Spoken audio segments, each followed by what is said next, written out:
Olá, bem-vindo. Eu sou Haroldo Maranhão, esse é o meu canal pessoal e particular, e que eu tenho aqui essa minha playlist de Apocalipse Descomplicado. Embora eu reconheça que muitas vezes ainda é um pouquinho complicado, mas com o tempo, com o estudo, com a revelação do Espírito Santo, você vai fluir, você vai entender mais. Até porque hoje nós estamos vivendo Apocalipse ao vivo. Nós estamos vendo, antigamente, eu sempre brinco, eu pegava a Bíblia, eu olhava lá para frente, lá longe, o que ia acontecer. Hoje a gente pega a Bíblia e olha para trás. Já tem um monte de coisa que a Bíblia diz que iria acontecer, que já aconteceu e está acontecendo. Algumas outras que já estão aí no radar para virem a se manifestar, a se estabelecer, são totalmente bíblicas, né? Então, você precisa mais do que nunca saber o que você crê, fundamental o que você crê. Então, eu fiz um conteúdo aqui, eu separei um conteúdo para apresentar para vocês, compartilhar com vocês. Ele vai ser um pouco complexo, talvez para mim, que eu gosto de falar livremente, mas esse aqui, ele tem algumas variáveis de conteúdo e você já vai entender que eu preparei por quê. A Bíblia, ela tem momentos em que ela usa as mesmas palavras e os mesmos conceitos de uma maneira ou de outra maneira. Às vezes nós vamos encontrar o Senhor falando de 1000 anos como se fosse um dia, ou um dia como se fosse 1000 anos. 70 semanas de anos que parecem como se fossem 70 semanas de dias. Então, no segmento profético, a Bíblia tem um pouco, algumas vezes, de alegorias, de figuras, isso é verdade. Mas tem gente que fala que tudo é alegórico, e aí, se tudo é alegórico, nada tem segurança. As alegorias que a gente encontra na Bíblia, elas têm fundamento em outros lugares para compreendermos quando ela está falando, por exemplo, dias 24 horas ou dias 1000 anos. E é isso que eu quero mostrar para você. É muito mais, talvez, esse aqui, um conteúdo de ensino. E então eu tenho muitos textos que eu vou colocar depois na descrição do vídeo para você poder acompanhar o que eu estou falando aqui e depois você pegar a sua Bíblia e ler o que está lá que eu separei para compartilhar com você. Tudo bem? Vai ser um pouco complicado para mim, eu vou tentar não ficar lendo, eu quero mais ao máximo compartilhar, mas eu preciso muito mais focar no conteúdo que eu quero trazer para você do que se eu vou ficar um pouco desajeitado aqui para falar. Tudo bem? Espero que sim, hein? Fica comigo aí. Então, a Bíblia tem momentos no cenário profético em que há um uso de linguagem simbólica, que eu acabei de falar, é claro que sim. Então nós temos assim que entender que a melhor maneira de aprender com o uso anterior da própria Bíblia, das situações que já aconteceram e comparar as situações e entender o contexto das situações para saber o que está sendo dito, como é que está sendo feito, né? Então, quando a gente fala de questões da vida diária na Bíblia, isso é um pouco mais simples. Mas quando a gente fala do cenário escatológico, e o cenário escatológico ele tem muitos símbolos, é claro que sim, eu reconheço, né? Então, não dá para falar o seguinte, é assim, é desse jeito. Quem fala assim, eu já falei muitas vezes em muitos lugares, quem fala assim, fuja. Porque é uma pessoa tão fechada, tão dona da verdade, que ela não está sendo flexível pelo Espírito Santo, que ela está aprendendo também. O que dá para falar do futuro é, eu creio assim por esse motivos, e eu compartilho com vocês o que eu creio. É o que eu procuro fazer aqui, eu digo, eu creio assim. E eu tenho fundamento do que eu creio. Eu realmente estudei para dizer o que eu creio para chegar aqui e falar com algum fundamento. Eu tenho também que ter respeito com as pessoas, né? Então veja que, por exemplo, no Jardim do Éden, eu quero pegar essa primeira figura. O que Deus disse para Adão e Eva? Olha, essa é a árvore do conhecimento do bem e do mal, vocês não podem comer dela, porque o dia em que vocês dela comerem, certamente vocês morrerão. E aí entra no Éden a serpente. E a serpente fala, o que Deus falou? Que vão morrer? Ah, não vai morrer nada. Ele sabe que vocês vão ser como Deus e tudo mais. Ele não quer que vocês sejam como ele é. Então veja que Satanás entrou ali com um tremendo engano. E Adão e Eva comeram da árvore do conhecimento do bem e do mal. E naquele momento, eles aparentemente não morreram. Deus se enganou? Que dia que ele estava falando? Esse é um texto, esse é um lugar em que eu procuro entender de duas formas. Eu creio que ali, eu sei que ali eles morreram espiritualmente. Morte significa separação. Então, quando a parte não material, né, que as pessoas têm, a alma, o espírito, se separa do corpo físico, isso é a morte. O corpo não consegue mais se manter e ele desaba e vira pó. A morte depois daqui é uma morte separação de Deus. A comunhão com Deus foi quebrada, foi estabelecida uma destruição, né, da comunhão, da presença, daquela alegria que havia de Adão e Eva diante de Deus. Eles ficaram com vergonha, foram se esconder, foram se vestir. Então ali houve uma morte espiritual. Mas o fato é que a Bíblia também fala em muitos textos, por exemplo, Moisés, ele fala isso no Salmo 90, aos olhos do Senhor 1000 anos são como o dia de ontem que se foi. Isso é reforçado por Pedro, que diz que para o Senhor 1000 anos são como um dia e um dia como 1000 anos. Por que isso é importante? Porque Adão morreu com 930 anos. Então, no dia em que Adão pecou, Adão morreu. Adão não entrou no segundo milênio, ele morreu antes de completar 1000 anos. Então aqui nós podemos ver que essa palavra dia, ela reflete a realidade de que a morte espiritual aconteceu no próprio dia, mas também nós vemos de que a morte física aconteceu no próprio milênio de dias, como a própria Bíblia afirma. Moisés, que escreveu o Pentateuco, ele escreveu o Salmo 90, não é um Salmo de Davi, e quando ele fala isso, ele sabia muito bem o que ele estava fazendo. É um exemplo que eu estou dando de um dia 1000 anos e 1000 anos um dia. Podemos pensar aqui a profecia de Daniel. Essa é clássica. Essa é uma profecia que você tem que conhecer. Você que estuda escatologia, você tem que ler, estudar, aprofundar. Tem muita coisa sobre isso. Então, no Daniel capítulo 9, você vai encontrar essa profecia das 70 semanas de Daniel. E aí você vai perceber que 70 semanas, na tradução em português, pode dar a impressão que está falando 70 semanas mesmo, de aqui 2 meses e meio, quanto que dá? 60 dias, 2 meses e meio. 70 semanas, mas não é isso que a Bíblia fala. E por que eu posso dizer isso? Porque Deus dá o início destas 70 semanas e a conclusão da maior parte delas. Elas estão divididas no texto de Daniel em 70 semanas com 68, 62, 7 e 1. E as 62 mais 7 já se cumpriram ao longo de 483 anos. A Bíblia dá a data em que o cumprimento começa, que foi quando saiu a ordem para a reconstrução do Templo de Jerusalém, e até a entrada triunfal de Jesus em Jerusalém são exatos 483 anos e não dias. Então aqui fica fácil para a gente entender que quando essa profecia foi dada, no hebraico tem até a palavra Shabua, que é diferente, que ela fala justamente de semanas de anos, mas na tradução que você encontra na sua Bíblia você não tem. Se você não sabe o que o hebraico está lá, não que eu fale hebraico, mas eu já tive pessoas que me ensinaram e falaram, tudo bem, mas só no português não dá ideia. Então veja que ele fala do início até o fim, e ele diz que no fim o que vai acontecer? O ungido será morto. Então veja que combina exatamente com Jesus entrando na entrada triunfal e 2 dias depois Jesus foi crucificado. Então o ungido, o Messias, o Mashiach, que é o que está falando aqui, foi morto, foi tirado.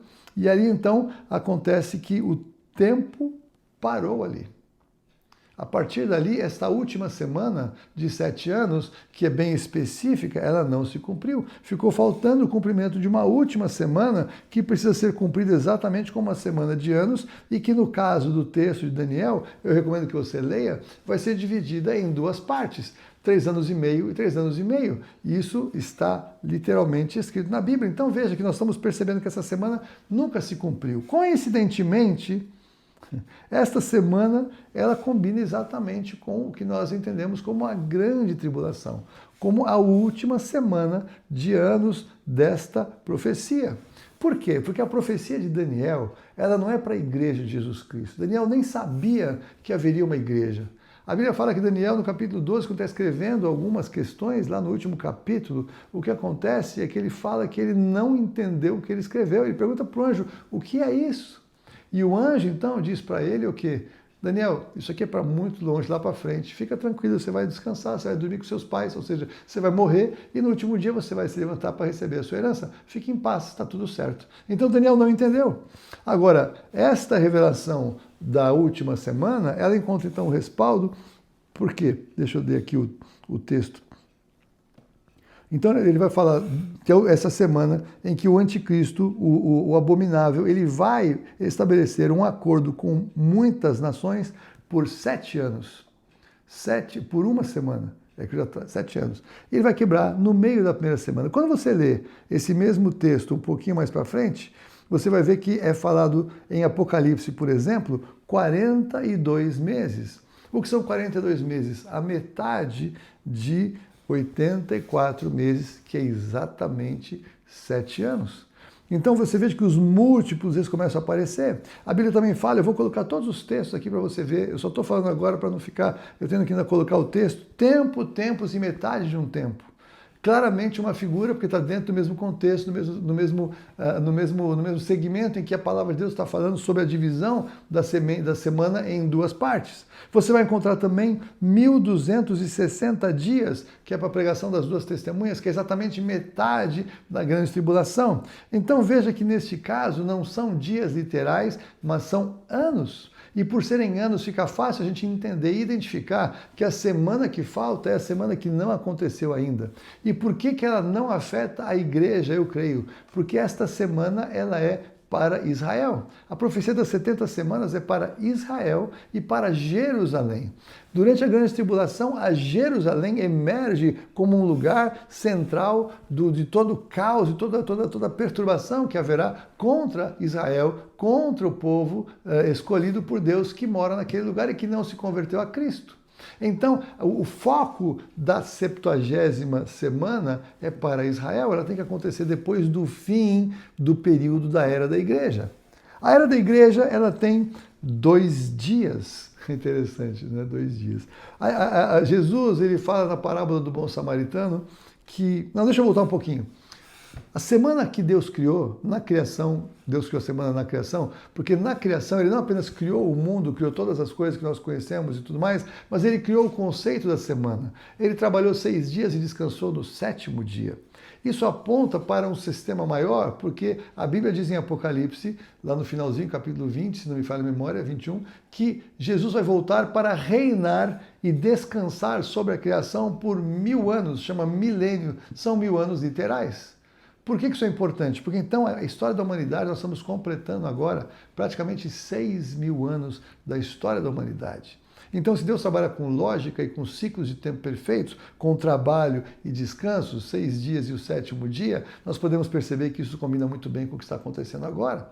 Até porque quando Jesus veio, ele fala acerca de Herodes, quando fala, olha, Herodes está aí, ele quer, olha, Herodes que está te ameaçando aí, né? Ele fala, diga para essa raposa que nesse dia, no próximo dia, eu faço milagres, expulso demônios, e no 3º dia eu completo a minha obra. Está aqui também na descrição do vídeo esse texto, ou seja, Jesus não ia trabalhar 2 dias e depois acabar o trabalho no 3º dia, no sentido apenas e tão somente do trabalho que ele foi fazer por nós na morte, sepultamento e ressurreição.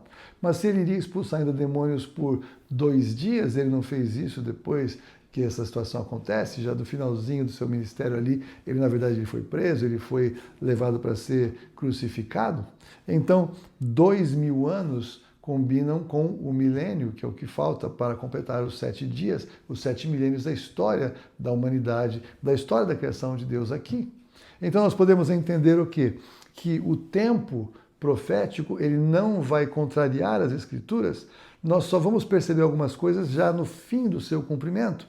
Provavelmente os nossos irmãos da igreja primitiva não conseguiam saber que teria 2000 anos pela frente. Talvez eles ficassem pensando em algum tempo mais curto para Jesus voltar. Hoje nós sabemos que estamos exatamente 2000 anos desde que eles creram que Jesus iria voltar. Então podemos entender muito mais clareza 2 dias de 1000 anos cada um, com o milênio do que eles podiam compreender. Até porque, na verdade, eles não sabiam da igreja que era um mistério.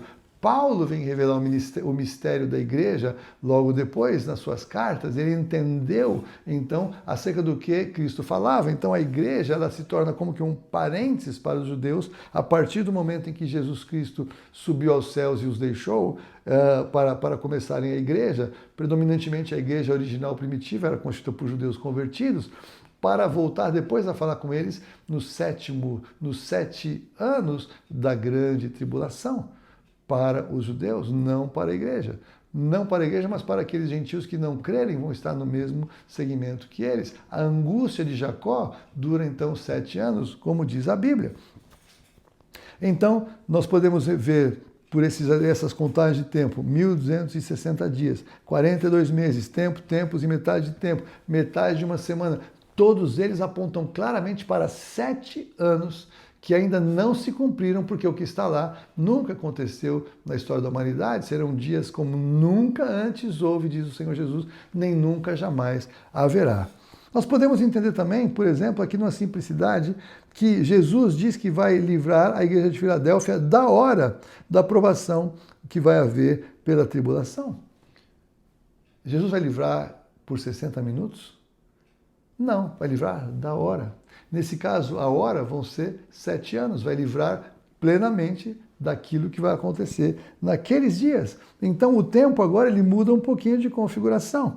Um outro texto, eis agora, Paulo escreve, o tempo sobremodo oportuno, eis agora o dia da salvação. Isso significa que só teve aquele dia da salvação, que só podiam ser salvos naquele dia? Não. Significa que o dia da salvação, ele é muito maior do que um dia de 24 horas. Ele, então, no nosso caso, sabemos, já dura 2.000 anos. A salvação está dada, a salvação está oferecida. Então, não é um dia único, mas já há 2.000 anos disponíveis. Então, é uma figura de linguagem, é uma ênfase. Hoje é o dia da salvação. Por quê? Porque faça isso hoje. Mas se você não fizer isso hoje, você pode fazer amanhã. Talvez você possa fazer depois de amanhã, mas talvez você não esteja depois de amanhã, você não sabe quanto tempo você vai estar aqui. Então, quando a gente ouve a pregação do Evangelho, a hora, o dia da salvação se manifesta, porque ninguém sabe o dia de amanhã, quem entendeu, quem entrega a vida a Cristo. Mas não quer dizer que acabou o dia da salvação naquele dia. Então, no contexto de um dia como 1.000 anos e 1.000 anos como um dia, Jesus sabia que teria o primeiro dia e o segundo dia. Mas, na verdade, ele sabia que o segundo dia seria também o último dia da contagem de 1.000 anos, porque iria então começar a grande tribulação e depois o milênio. Isso se manifesta na parábola do bom samaritano. Jesus, então, ele ofereceu 2 denários, o salário de 2 dias de trabalho para aqueles que iam cuidar daquele homem que foi deixado como morto. 2 dias, 2.000 anos, Jesus fala, quando eu voltar, se tiver alguma coisa, eu pago. Então ali Jesus estava profetizando o que também? 2 dias de trabalho, 2.000 anos, 2 milênios. O primeiro e o último, o primeiro e o segundo. Os dias estavam estabelecidos, só que o segundo é o último, porque depois disso, no milênio, não há mais salvação para essas pessoas. E isso é claro no que nós podemos ler. Mas voltando para fechar, nós estamos aí no finalzinho desse segundo dia, porque Jesus ressuscitou e subiu aos céus quando ele tinha 33 anos. Eu estou acompanhando essa sequência toda de 30, 31, 32, porque antes a gente podia ter o fato de Jesus ter nascido antes do dia em que nós cremos que ele nasceu. Esse é o ano em que, se a gente tem 7 anos de tribulação, 2.000 anos a partir de 33 anos de ressurreição, vai dar em 2033, depois de Cristo. 2033 depois de Cristo aponta para a volta do Senhor Jesus e não para o arrebatamento, porque ali é para concluir a obra. Tirando 7 anos, 2026 passa a ser um ano muito interessante para a gente acompanhar se realmente é um ano em que o Senhor vai levar a sua noiva. 2027 tem muitas coisas também interessantes. O fato é que se você aprende a separar quando é dia, quando é dias, quando é 1.000 anos, quando é milênios, quando é hora, quando é 60 minutos, quando você confere pela Bíblia, você tem muito mais segurança para compreender os textos de escatologia. Eu acho que não foi das maneiras mais fáceis de eu me expressar, mas eu espero ter sido claro no que eu quero trazer. Mas faça o que eu pedi. Aqui na descrição do vídeo eu coloquei os textos bíblicos para você acompanhar e você ver o que eu estou falando e ler o texto que eu estou falando. Tem algumas coisas que eu não falei que você vai encontrar aqui também, porque a minha ideia é que você marque os textos para que você saiba e ninguém mais te confunda ou te engane querendo trazer interpretações da cabeça que cada um possa ter. A interpretação da Bíblia tem que ser pela própria Bíblia e o Espírito Santo vai nos ajudar a manter a palavra dele. Meu querido, minha querida, se esse conteúdo fez bem para você, curta aqui, compartilhe com alguém que você sabe que está estudando também. Se você puder, se inscreva aqui no canal. Que Deus te abençoe. Até um próximo vídeo, se Deus quiser.